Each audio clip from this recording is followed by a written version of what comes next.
Assalamualaikum. Last time we will discuss about the central nervous system. Today we will discuss about the peripheral nervous system. Peripheral nervous system में कौन कौन से part होते हैं, peripheral nervous system बनता किस तरह से है और peripheral nervous system का काम क्या होता है, ऑटोनोमिक, सोमेटिक, पैरासिम्पथेटिक और सिंपैथेटिक, इन सब का क्या मीनिंग होता है, ये किस लिए काम करते हैं और ये कहाँ कहाँ ऑपरेट करते हैं हमारी बॉडी में। सो आज की वीडियो में मैं आपको ये सारा कंप्लीट डिटेल में बताऊंगी, सो वीडियो को लास्ट तक ज़रूर देखिएगा। स्टार्ट करते हैं जी। Peripheral nervous system. Peripheral nervous system branch out from the spinal cord and the brain and reach the extremities of the body. Peripheral का सबसे पहले आपको मीनिंग समझना चाहिए। पेरिफेरल का मतलब होता है टुवर्ड द एजेस, ये toward the last, toward the boundary. यानी कि पेरिफेरल ऐसे वर्ड के लिए या ऐसी लोकेशन के लिए यूज होता है जो कि टू द एंड होती हैं या फिर मतलब कि ख़त्म होने वाली जगह पर होती हैं। तो हमारे बॉडी पार्ट्स जो कि पेरिफेरल होते हैं, जहाँ पर हमारी बॉडी एंड होती है, उनको कहते हैं जी पेरिफेरल पार्ट्स। और पेरिफेरल पार्ट्स को यहाँ पर एक्सट्रीमिटीज़ कहा गया है। एक्सट्रीमिटीज़ का मतलब है कि हमारे जो भी, जैसे कि फिंगर पोर्स हैं, टोज़ के पोर्स हैं, तो वो सारे क्या हैं, हमारी एक्सट्रीमिटीज़ हैं। वहाँ तक जो है हमारा पेरिफेरल नर्वस सिस्टम क्या होता है, फैला होता है, जो पैगाम लेके जाता है ब्रेन और स्पाइनल कॉर्ड का। Peripheral nervous system made up of neuron with the long axon and dendrites. The peripheral nervous system encompass all the part of the nervous system other than the brain और the spinal cord. यानी कि जी peripheral nervous system जो है, इसमें दोनों तरह के neuron के पार्ट्स मौजूद होते हैं, एक्सॉन और डेंड्राइट्स। लेकिन जी उनकी क्या स्पेशलिटी होती है कि वो बहुत लॉन्ग होते हैं। अब इसके अलावा जी ये जो होता है नर्वस सिस्टम का पार्ट, ये क्या करता है, ये ब्रेन और स्पाइनल कॉर्ड से अलग है। यानी कि ब्रेन और स्पाइनल कॉर्ड जो है वो सेंट्रल नर्वस सिस्टम का हिस्सा है, लेकिन पेरिफेरल नर्वस सिस्टम जो है उसका कनेक्शन इनसे दूसरी तरह है, अलग है। ठीक है जी। अब हम देखते हैं कि इनमें कौन कौन सी डिवीजन है। बेसिकली पेरिफेरल नर्वस सिस्टम की दो डिवीजन होती हैं, somatic division and autonomic division. सबसे पहले बात करते हैं सोमैटिक डिवीजन की। The somatic division specialized in control of voluntary movements. हमारी बॉडी में जितने भी वॉलंटरी एक्शंस होते हैं जो कि हम खुद कंट्रोल कर सकते हैं, उनको कौन कमांड करता है, उनको जी हमारा somatic division peripheral nervous system command करता है। Such as the motion of the eyes to read the sentence और those of the hands to turn the page and the communication of the information to and forth of the sense organ.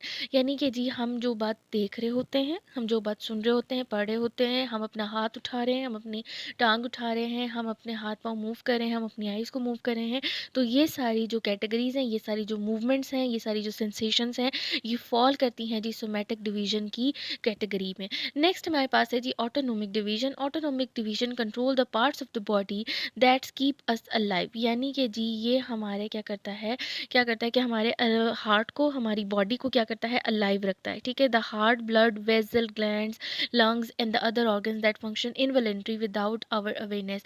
Autonomic क्या करता है, यानी कि automatic चीज़ें जो होती हैं वो खुद ब खुद चलती रहती हैं। ठीक है। जबकि सोमैटिक जो है वो क्या करती हैं, उसको वॉलंटरी एक्शंस की ज़रूरत होती है। ठीक है। सोमैटिक बेसिकली बॉडी पार्ट्स से रिलेटेड है। हमारे जो बॉडी पार्ट्स की बात करी हूँ और अब हम ऑर्गन्स की बात कर रहे हैं। ठीक है। तो ये चीज़ भी क्लियर होनी चाहिए आपकी बात दिमाग में कि जी हम अब बात कर रहे हैं ऑर्गन लेवल पे। तो वो कहता है कि हमारा जो हार्ट है, हमारे जो ब्लड वेसल्स हैं, हमारे ग्लैंड्स हैं, हमारे लंग्स हैं और ऑर्गन्स हैं, उनमें इनवॉलेंट्री एक्शंस होते हैं जो कि हमारी अवेयरनेस से दूर होते हैं, हमारे शऊर में नहीं होते। तो उनको कौन कंट्रोल करता है, हमारा ऑटोनोमिक नर्वस सिस्टम।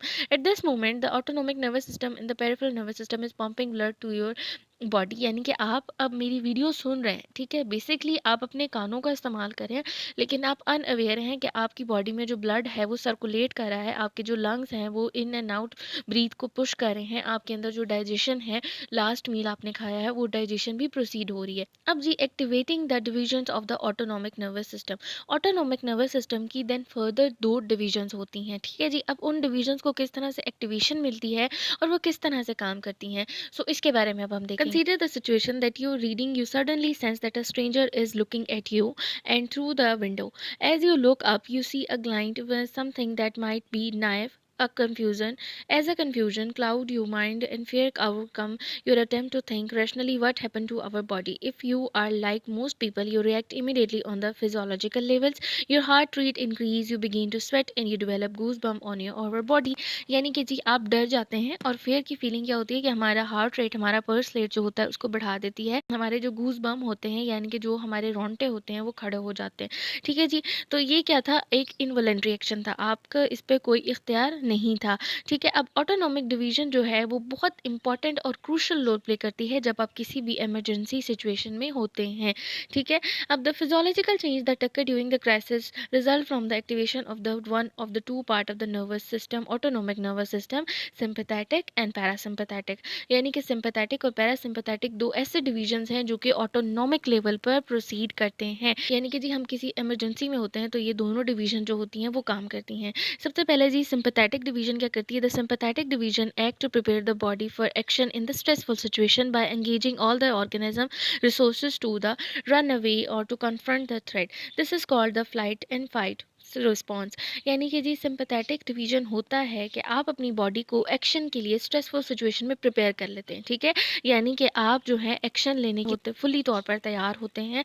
आप इस वक्त जो होते हैं यानी कि जब सिंपैथेटिक नर्वस सिस्टम आपका एक्टिव होता है, सिंपैथेटिक पार्ट आपका सिंपैथेटिक डिवीजन जब एक्टिव होती है तो आप फाइट या फ्लाइट के रिस्पॉन्स में क्या होते हैं, इवॉक होते हैं, आप उसमें कंडीशन में होते हैं, ठीक है जी। लेकिन अगर जी the parasympathetic division act to calm body after the emergency has ended, यानी कि जब आपने इनकाउंटर कर लिया अपनी इमरजेंसी को, उसके बाद आपका जो बॉडी सिस्टम एक्टिवेट होता है, यानी कि आपकी जो कम्युनिकेशन एक्टिवेट होती है बॉडी में, वो पैरासिम्पैथेटिक डिवीजन के थ्रू होती है। ये आपको काम करती है, आपको कूल डाउन करती है। When you find for the instant that the stranger at the window is actually your roommate who has lost his key and climbing in the window and waking you। यानी कि जी इसमें ये इस तरह से जैसे कि अगर आपकी सिचुएशन वो वाली जो हम पहले कंसीडर कर रहे थे कि कोई आपको देख रहा है, आप एकदम से हड़बड़ा कर परेशान हो जाते हैं, ठीक है। आप फ़ौरन से क्या कर लेते हैं कि अपना एक्शन स्टार्ट करने की कोशिश करते हैं, ठीक है। तो वो किस में आता है? सिंपैथेटिक नर्वस सिस्टम की एक्टिवेशन में। लेकिन उसके बाद ही जब सिचुएशन हो जाती है, इनकाउंटर हो जाती है, तो आपका जो ब्रेन है वो आपको सिग्नल देता है पैरासिम्पैथेटिक नर्वस सिस्टम की कम्युनिकेशन के थ्रू कि जी वो कुछ और नहीं था बल्कि जी आपका रूममेट था जो कि आपको उठाए बगैर चाबियां लेने आया था, ठीक है। तो ये एक सिचुएशन थी जिसके हिसाब से मैंने आपको समझाया। Your sympathetic division begin to take over, यानी कि आपका जो सिंपैथेटिक डिवीजन होती है वो आपका टेक ओवर लेना शुरू कर देती है। यानी कि आप कर करते हैं स्टॉप योर स्वेटिंग और returning your body state it was before you came become alarmed. यानी कि जब आप अलार्म्ड होते हैं तो आपके ये सारे जो है एक्सेलरेटेड हार्ट रेट हो जाता है, आपकी ब्रीथिंग स्टार्ट हो जाती है, ब्रीथिंग बहुत ज़्यादा हो जाती है, आपकी स्वेटिंग स्टार्ट हो जाती है। लेकिन उसके बाद जब ये सारी सिचुएशन इनकाउंटर हो जाती है तो ये सारे प्रोसेस लो डाउन हो जाते हैं क्योंकि जी पैरासिम्पैथेटिक सिस्टम जो होता है इनको सिग्नल दे देता है लो डाउन होने के। The parasympathetic division also direct the body to store energy in the use of emergency. यानी कि एक इसका बहुत इंपॉर्टेंट काम ये भी होता है कि इमरजेंसी के लिए खुद को प्रिपेयर रखता है। यानी कि इमरजेंसी के लिए एनर्जी जो यूज़ होती है उसको भी पैरासिम्पैथेटिक नर्वस सिस्टम जो है वो सेव करता है। The sympathetic and parasympathetic division work together to regulate many function of the body. ये हमारे दोनों जो पार्ट होते हैं सिंपैथेटिक और parasympathetic nervous system peripheral divisions की, ये हमारे अंदर बहुत इंपॉर्टेंट रोल प्ले करते हैं, हमारी बॉडी के रेगुलेटरी फंक्शंस में बहुत इंपॉर्टेंट रोल प्ले करते हैं। जैसे कि sexual arousal is controlled by the parasympathetic division and the sexual orgasm is the function of the sympathetic division. The sympathetic and the parasympathetic divisions also involved in a number of disorder। अब हम disorders की बात कर लेते हैं, यानी कि इनकी जो कल मैंने आपको बताया था क्वाड्रिप्लीजिया और पैराप्लीजिया के बारे में जो कि स्पाइनल कॉर्ड की इंजरी के बाद हमें डिसऑर्डर होते हैं। सो अब हम बात करेंगे अगर पेरिफेरल नर्वस सिस्टम में किसी किस्म का डिसऑर्डर आ जाता है तो वो क्या हो सकता है। जैसे कि for example one explanation of the documented example is the voodoo death in which person is literally scare to death resulting from the voodoo curse. यानी कि किसी चीज़ का आपको कर्स की वजह से आपको मतलब ऐसा लगता है कि आपके किसी की बद्दुआ से आप मर सकते हैं, may resulting to produce over stimulating to the sympathetic division due to extreme fear. यानी कि आपके दिमाग में अगर कोई चीज़ स्टक कर जाती है ना तो आप उसके बारे में ओवर थिंकिंग स्टार्ट कर देते हैं, ठीक है। यहाँ पर उन्होंने एक एग्जाम्पल दी है, ये एक वेस्टर्न एग्जाम्पल है लेकिन हमारे में यहाँ पर इस तरह की एग्जाम्पल्स नहीं सूट करती। सो मैं आपको अपनी एग्जाम्पल से समझाती हूँ। जैसे कि देखिए हमें कोई कह देता है ना कि तुम बुरी लग रही हो, तुम बुरे लग रहे हो, तो और ऑटोमेटिकली आप जो है ना आपके अंदर एक पर्सनैलिटी फेयर डेवलप होना शुरू हो जाता है।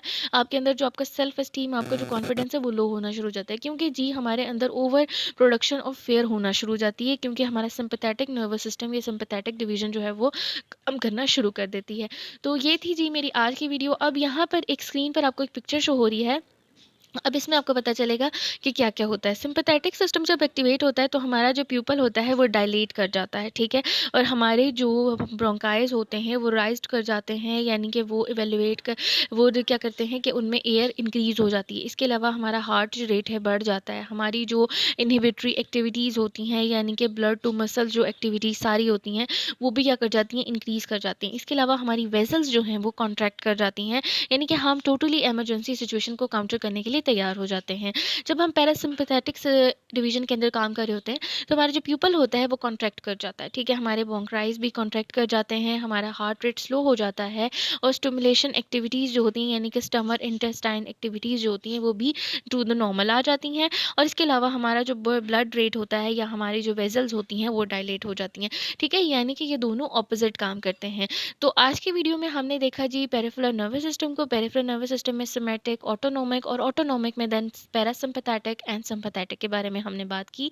उम्मीद करती हूँ मेरी वीडियो आपके लिए हेल्पफुल होगी। अगर आपको मेरी वीडियो पसंद आई तो मेरे चैनल को सब्सक्राइब ज़रूर कीजिएगा।